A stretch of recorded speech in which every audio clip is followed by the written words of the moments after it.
Steve Jolly here. Today I want to talk about the market forces making housing unaffordable, how that impacts you, and what you can do to buy a home if you feel it's out of reach financially. Why are homes becoming increasingly unaffordable? Big part of the reason why homes are becoming less affordable is the increase in value.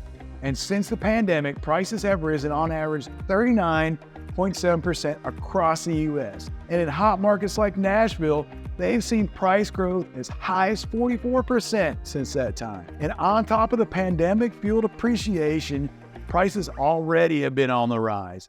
If you go back to the beginning of 2016, Zillow reports that average home price has increased 83.3%, or $158,390. And that was the cost of an average home not that long ago. There are several market factors causing the run-up in prices, and it all has to do with supply and demand. And let's start out talking about supply. During the Great Recession, the inventory of homes for sale, or the supply, was 4 times higher than it is today. The supply of homes is at an all-time low and hasn't been anywhere close to this low since the 1990s. And during the Great Recession, the number of homes built every year came to a standstill. It's currently estimated that the supply is about 5 million homes short of demand. And since we build less than 1 million homes per year across the nation, it could take a decade or more for supply to catch up with demand. Since builders have planned to slow down production in 2023 and 2024, that number could get worse. And on top of that, a record number of millennials are reaching prime home buying age and are finally considering that it's time to buy a home of their own. While modern lifestyles held off their home purchases for many years, the safety and security of owning your own home became apparent to this generation during the pandemic, and they haven't looked back. Interest rates have added fuel to the supply fire, and homeowners who locked in 2 and 3% mortgages feel like they have golden handcuffs.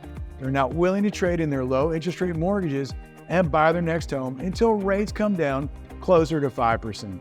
Home price appreciation is the main reason homes seem unaffordable right now, and that has been aggravated by rising interest rates. The deadly combination of rising prices and rising rates made most Americans feel like this is the worst time to buy a home since 2000. The difference between a 3% mortgage and a 7% mortgage on a median price home is almost $1,000 per month, and that is out of reach for the average American household budget. One last factor to consider is wage growth in the U.S. Wage growth is barely keeping up with inflation and nowhere near the growth seen in home prices over the last 7 years. If these trends continue, it'll make it harder for people to become homeowners and kill the American dream for the first generation in 100 years. If you want a free report on your home value with comps, click on the link in the comments. Stay tuned to the end so you can learn how this market affects you and how you can beat the affordability crisis. Who are today's buyers? Since the pandemic, a new class of buyers emerged, snapping up single-family homes, reducing the supply, and propping up the price. This new class of buyers is big business, investment portfolios, and hedge funds. It's estimated that they now own 25% of the available single-family homes across the United States and now offer them for rent instead of for sale. Another group of buyers emerged in the heat of the pandemic due to the new migration patterns in the United States. People fled more expensive cities on both coasts and headed to the southern and midwestern parts of the country, where they found a higher quality of life, lower taxes, plentiful jobs, a more business-friendly climate, and relatively cheaper housing. So let's go back to those current homeowners with 2 and 3% mortgages. Due to the low cost of their current home and the high cost to buy another one, they feel like they have golden handcuffs and are reluctant to put their home up for sale.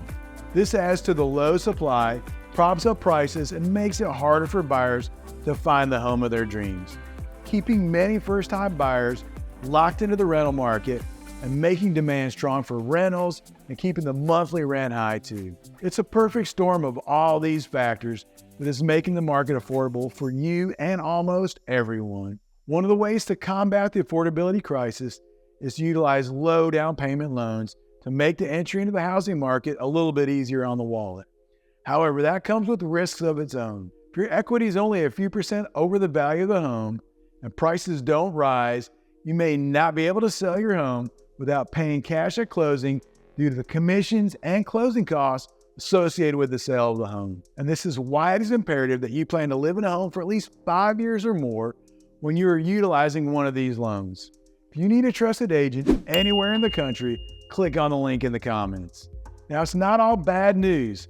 With some hard work, research, and a good agent, there's a way to win in this tough market. First, look for deals and opportunities. If you find the right agent, they should have a network to find homes that are not yet on the market, or they may have out-of-the-box ideas for finding such homes. It will help if you know the exact area you want to live in. These deals may be hard to find, but if you are diligent, they're out there even for new construction. For example, if you want a good deal on a new construction home, it's best to be one of the first buyers or last buyers in a neighborhood. Builders will often offer special incentives to those willing to be one of the first buyers in a neighborhood to spur sales. And they will often do the same for the final few homes in the neighborhood to close it out and move on to the next project. One other thing to consider is that many builders, home sellers, and even some lenders are offering closing cost incentives that you can use to buy down your rate permanently. That's right. You pay some money up front, you can reduce your interest rate and the cost of your monthly payment, significantly saving you tens of thousands of dollars over the life of a loan. You can also consider relocating to a more affordable part of the country or your state. Most of us live in an area where we could find a more affordable home if we relocated to another city. And this is especially true if you are currently renting or living in one of the expensive cities on the East Coast or the West Coast. Thank you for watching the video. If you liked the video, click on the like button to let us know you enjoyed it. If you have any questions, leave them in the comments below and I'll be sure to answer every one.